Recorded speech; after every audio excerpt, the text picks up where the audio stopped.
Me fumble there, it don't happen again. APC Tolongbo Toge Pambodi, presidential candidate SAMURA KAMARA, the only man will get criminal record. It don't happen again to Ram.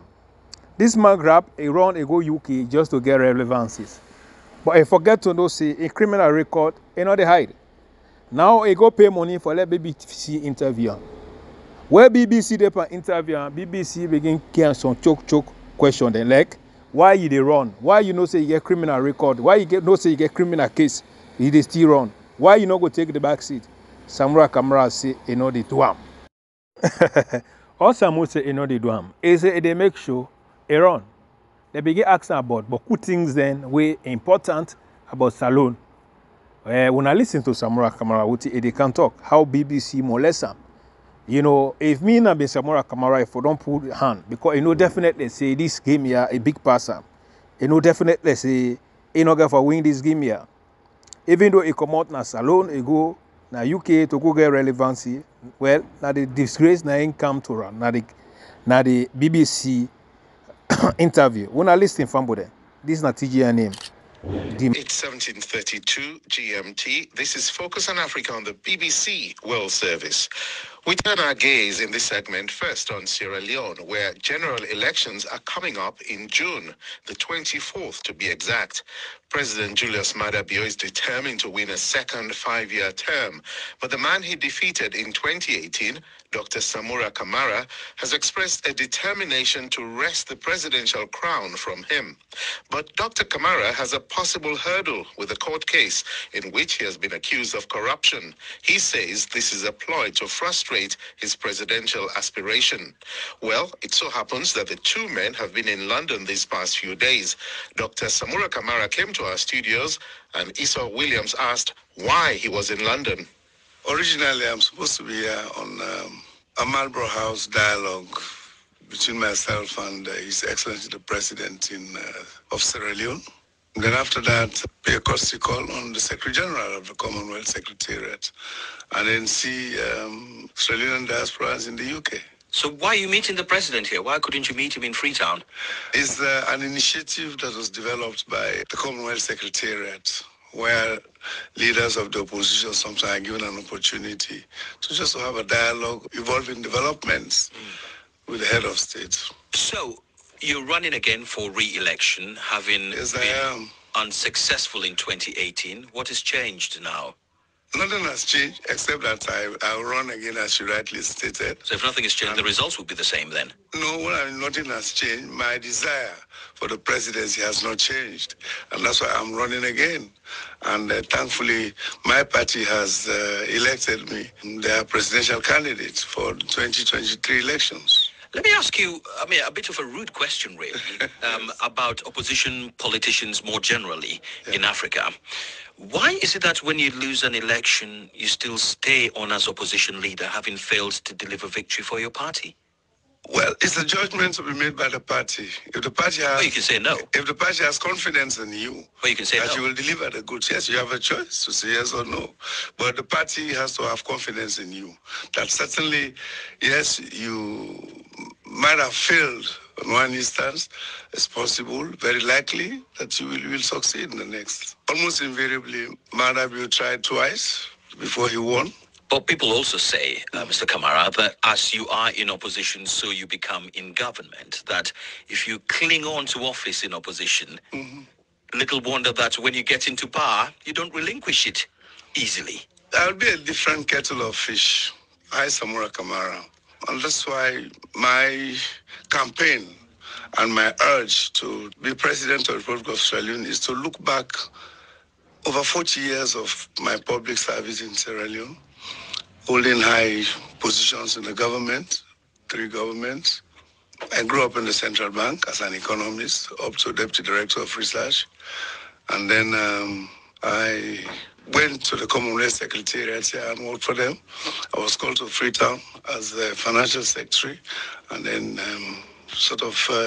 move out of the World Bank and the IMF program. Sure, but you're also facing allegations of corruption, serious allegations of misappropriation of funds. I think this politically motivated. I leave it to the judge, to the court. So those allegations are not true? No, I think they are politically motivated. I think my career speaks for itself. I've been served 40 years.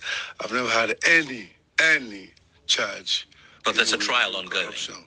Yes, it's ongoing. It's ongoing. So what do you say to the people of Sierra Leone? Do you think that perhaps maybe you should step aside until you get your name cleared, for example? No. The law says you are innocent until proven guilty. And I think the people of Sierra Leone have confidence in me. They know that I did not do anything wrong. And it's because of that confidence that they've decided to elect me as their choice. Now, there is the contentious issue of political parades during campaign time. Do you think those parades should be allowed or banned? They should be allowed because parades have a way of bringing in people together around the leader, supposedly.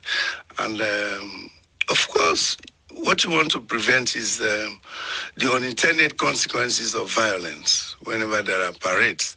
But I think that could be managed by political parties. So finally, I have to ask you this as a politician, because we see this carbon copied right throughout Africa. You know, it's an old saying that the road to hell is paved with good intentions. Politicians come into office with good intentions and invariably and unfortunately end up on the wrong side of the people. How will you differ from all the African politicians that we've seen with good rhetoric, good promises, yet failures with corruption, riddled with bad governance? How will you, SAMURA KAMARA, be any different from that lot? I have all of that at the back of my mind. And I'm coming into the presidency of Sierra Leone with a different perspective, a different narrative in terms of leadership. My leadership is a leadership that will take 2023 as a landmark, as a new beginning for a new Sierra Leone. Because I want to draw from experiences in development and other aspects of nationhood since independence. And then from there, you look at what has happened over the last 5 years in particular. Now, you come in at a time when you've had stalled development progress in Sierra Leone. So it's about time to ask yourself, why is that so? What are the binding constraints? Why haven't we grown sustainably? And that has been our main problem. We have not grown sustainably. We are not developed in a manner in which you can gauge that the country is avoiding shocks. You know, this sort of thing.